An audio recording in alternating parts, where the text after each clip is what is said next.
So this has been a weekend about celebrating the glory of the local art, the amazing art exhibition set up by Jenny Fenwick that has celebrated the most extraordinary paintings and photos and murals and textiles that have been done by all of you in the community. Now, I've been racking my brains about what to read this evening, and I decided that I'd read a dystopian vision of a society where art does not have a place, because nothing celebrates the importance of art than seeing what it's like in a world that has none. This is the opening to the extraordinary 1984 by George Orwell. It was a bright, cold day in April, and the clocks were striking 13. Winston Smith, his chin nuzzled into his breast in an effort to escape the vile wind, slipped quickly through the glass doors of Victory Mansions, but not quickly enough to prevent a swirl of gritty dust from entering along with him. The hallway smelt of boiled cabbage and old rag mats. At one end of it, a coloured poster, too large for indoor display, had been tacked to the wall. It depicted simply an enormous face, more than a metre wide. The face of a man of about 45, with a heavy black moustache and ruggedly handsome features. Winston made for the stairs. It was no use trying the lift.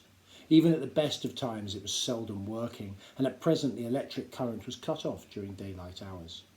It was part of the economy drive in preparation for Hate Week.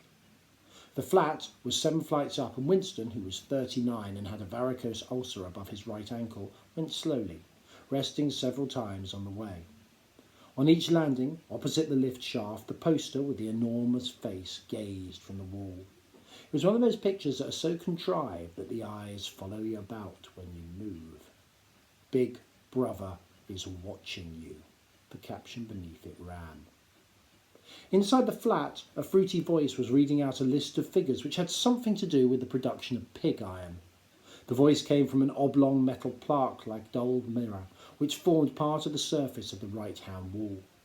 Winston turned a switch, and the voice sank somewhat, for the words were still distinguishable. The instrument, the telescreen it was called, could be dimmed, but there was no way of shutting it off completely.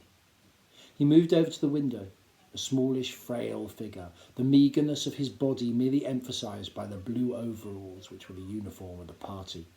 His hair was very fair, his face naturally sanguine, his skin roughened by coarse soap and blunt razor blades and the cold of the winter that had just ended. Outside, even through the shut window pane, the world looked cold.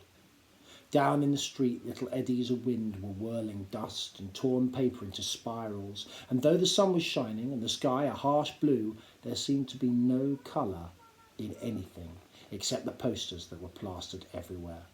The black mustachioed face gazed down from every commanding corner. There was one on the house front immediately opposite. Big Brother is watching you, the caption said, while the dark eyes looked deep into Winston's own. Down at street level, another poster, torn at one corner, flapped fitfully in the wind, alternately covering and uncovering the single word, Ingsoc. In the far distance, a helicopter skimmed down between the roofs, hovered for an instant like a bluebottle, and darted away again with a curving flight. It was the police patrol, snooping into people's windows. The patrols did not matter, however. Only the fort police mattered.